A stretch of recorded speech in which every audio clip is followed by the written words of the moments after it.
Hi, in this video, we will cover the 7 C's of resilience.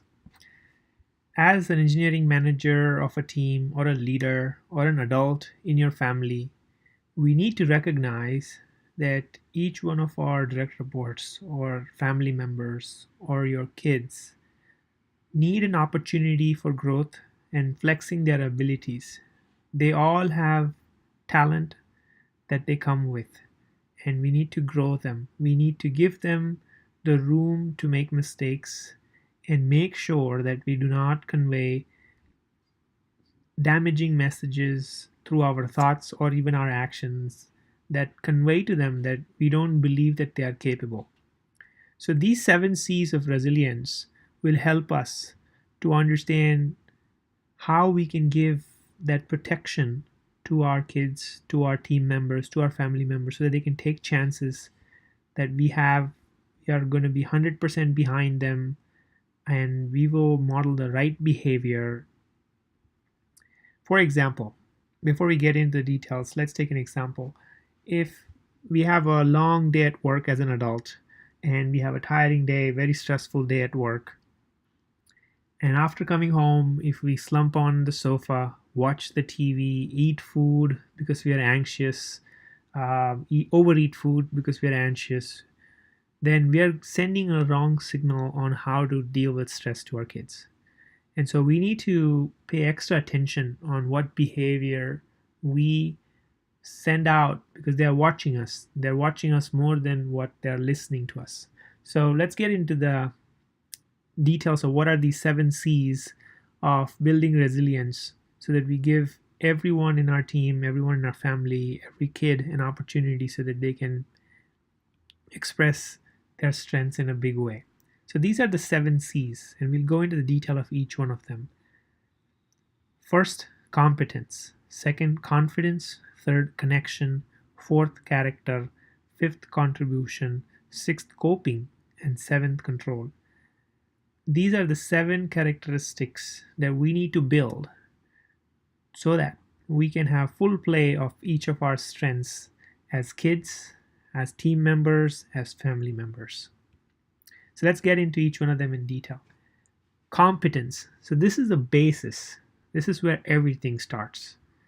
This is the feeling that you get that says internally your kid can feel that I can do this, or your team member can feel I can do this. And they can only feel this way if they have spent their time developing certain skills to get good at those skills. They might need some help ramping up, they might need some coaching, they might need help in the beginning to focus on learning certain skills so that they can get good at it. As kids, we need to give them the opportunity so that they can learn, an opportunity where they can feel safe to make mistakes in a learning environment. And we give them so many opportunities so that we can find out which opportunities they actually like and will excel in. And so we are trying to find out their strengths by giving them various opportunities. So this is totally on us as adults, as leaders, to provide huge opportunities to each one of our team members, to our kids, to our family members, so that they can maybe have a chance of learning and exploring what they're good at. So learning opportunity and focused learning will lead to core competence. This is the basis, this is the first step towards building any resilience. Once you have competence, you can get to a stage of confidence. Kids can feel a sense of strong belief that they can do it after they've had repeated practice. They've had deep competence by learning certain thing in detail. They have real life experiences where they can validate some of their learnings against real life situations. They're given an opportunity, and they have a strong sense of judgment in the process of working through those real life opportunities. And that variety of experience is on us as leaders, as adults, to give those opportunities to our team members, to our kids, so that they can get multiple experiences and build strong judgment. And with that, they'll also build strong decision making ability. We need to figure out how we give them those opportunities, provide for their safety so that they can learn, but at the same time catch the downside in a pretty big way if we feel they're going to fail miserably or hurt themselves in a pretty big way. So more from an empowering perspective, there's a line like if they shouldn't feel that you don't feel that they can do it. So never shaming when you see them failing, but always empowering, even figuring out like how we can help. But it's okay if they make mistakes. It's okay. Only then they'll have their real life experience with real judgment, real decision making ability. It's okay for failures and learning from failures. So that's what will eventually lead to confidence. When they overcome those hurdles, they'll get even more confident. So the first step again, competence, skill building. I could do this, and getting a strong belief that I can do it leads to confidence. And again, we don't want them to be overconfident, or that's not good for them either, but we get in that later. The third step after you get confidence that you can do it and a strong belief is the kids would need, or your team members would need, a sense of connection. Even while building certain skill sets we talked about earlier, they need safety. They need an ability to make mistakes. So a strong sense of belonging with some community, with a family, with connecting with an adult that they can really express everything is very important. So they would feel a sense of belonging and safety, which is a super important need for any growth. They'll only be able to focus on their work if they feel that they are safe, that they have someone who's adult who will take care of them unconditionally, would love them independent of what actions they take, what decisions they take. Because only when they know that someone would love them that they'll take chances and they'll grow.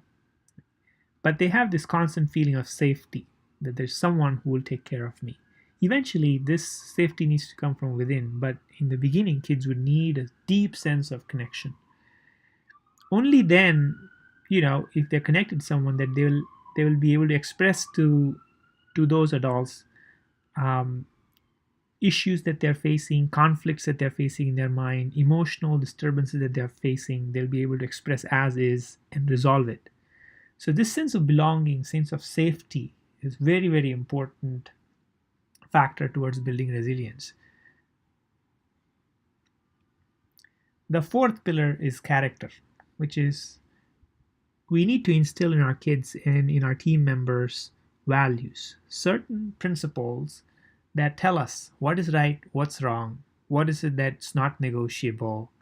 And they need to learn some of those values, and we need to have a shared understanding as team members as to what are our values, what is okay, what's not okay, what characteristics we really value, how caring towards other team members and how our decisions have an impact on other team members is important, how we make decisions so that the products that we ship, the work that we do is of great quality.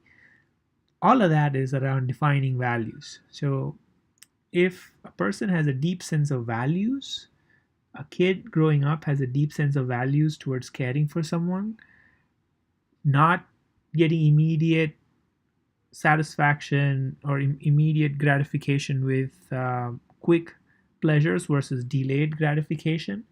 These are all values. This helps them towards focusing their energies. A sense of self-development, priority of self-development is another value. How do we have spiritual development for our own growth is another key piece. So instilling a sense of values on what is the right thing to do and having this strong moral compass is a very important characteristic for teens, for team members. Only then can we make decisions that are overall correct. The fifth pillar is contribution. Once you have a strong sense of competence, you're confident about the work that you do, you know that you are safe to make mistakes, you have certain values on decision making. Now it's time to act. And the fifth pillar is contribution. So there's a sense of purpose. Everyone needs to develop a sense of purpose as to why they're doing what they're doing. And it all starts with being grateful, like deep sense of gratefulness towards everything that we've received, and knowing clearly at some point and spending time with our kids to tell them that the things that we have a lot of people, the benefits, the privileges that we have, not everyone has them. And there's a lot to do to improve the work life situation for everyone around the world. So sense of importance of making the world a better place, importance of community, helping someone out. There's whole host of things that you can choose as your purpose, aligning with what your life experiences are and what is it that you want to change in this world, or what is it that you want to focus your energies on. That's an important piece, a mental clarity that's needed, and that comes with a deep sense of purpose, which allows you to contribute and take on projects in a pretty big way and contribute towards your learning, contribute towards your using your strengths in the best way possible. The sixth one is coping, which is all about stress management. So anytime we pick up work, kids doing homework, kids doing so many other things, team members doing a whole host of things, is going to be stress. It's going to be things that are going to be out of their control. There's going to be things that will be overwhelming.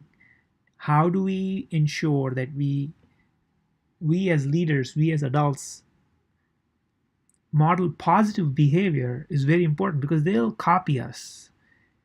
If you as a manager or leader reaching your office way late and expecting everyone to show up on time, forget about it. It's not going to happen. If you slump on sofa right after coming from office and overeat to indulge with food so that you can deal with your anxiety at office and for your future, then forget that your kids will not do the same. They'll do the same. They'll model your positive behavior, but they'll also model your negative behavior. So they'll copy you. So modeling positive behavior with coping is very important. So how we as adults manage our stress, first of all, it's a side effect that we will treat ourselves well if we do positive actions. We will not damage ourselves, our body, our mind. At the same time, the kids will copy us. The team members will copy us as leaders. So stress management, effective stress management techniques with various things like exercising, counseling, meditation, deep breathing, relaxation, whole host of positive routines out there that will enable you to manage and cope with stress is very important. So coping is the sixth pillar. And one key example is always catch positive outcomes and praise with authenticity to your kids, to your team members. They'll really feel that you genuinely care. So coping with stress and techniques for coping with stress is an important area for us to focus our time on as adults and leaders, and that will help our kids focus on better coping strategies as well instead of negative, destructive strategies. The final pillar is control. Is now when we contribute, we cope with stress, we do a lot of work, we have a strong sense of values, we are learning, we are putting hard work, but not necessarily things go our way all the time. So there's going to be results that are outside our control. So control is an important trait. Having a deep sense of control towards every action, how we respond to everything versus react to everything. Kids will copy us, team members will copy us. At the same time, when we see kids demonstrating better responsibility, team members demonstrating better responsibility and doing higher and higher level work, we should give them higher privileges. We should give them, the car to drive for kids who are good at driving and who demonstrate good behavior. Projects of bigger size should be given to team members who've demonstrated historic performance of delivering good sized projects. And we need to understand that there are certain things that are outside our control, but there are a lot of things under our control. So understanding that not everything is random and that we should constantly try to shift the odds our ways to make the best effort to break problems down into one step progress at a time. All of those are ways to control the results. Whether the results are under our control or not, I think it's a 50-50. 50% of the time, you have 50% of the outcomes depend on your effort. 50% is dependent on the overall efforts of your team, of your family, of your destiny. There's a whole host of reasons in which 50% is outside our control. But having an effective way to control is very important. Now, as we see, all of these 7C's are highly, highly connected. And effective skill building with competence leads to confidence, which eventually leads to contribution and eventually leads to better coping and better control strategies. And it's all related. Let's take a look how. So, if we build skills and have a high level of competence and we repeat things over time, we get to higher confidence. So, competence leads to confidence. As an adult, if we have a deep sense of connection with kids or with our team members, now we are connected to them. They can share issues, and we genuinely appreciate all of the wins. That gets them higher confidence. As adults, it's our responsibility, and as the leaders of our team, it's the responsibility of us to guide for right values. Once we have the right values, right decisions get taken quickly. Coping, if we are able to cope with bigger and bigger responsibilities and projects, gives us confidence to take on bigger and harder problems. If we are able to contribute on smaller projects, gives us competence to learn newer skills to take on bigger problems. So each of these things are related. And as we see, our role as adults, as leaders in the team, is huge. Each one of this at some point will require us to help, guide, mentor, counsel. But once it's set up, it's a routine that can be a positive cycle that helps with overall development of resilience. Thanks.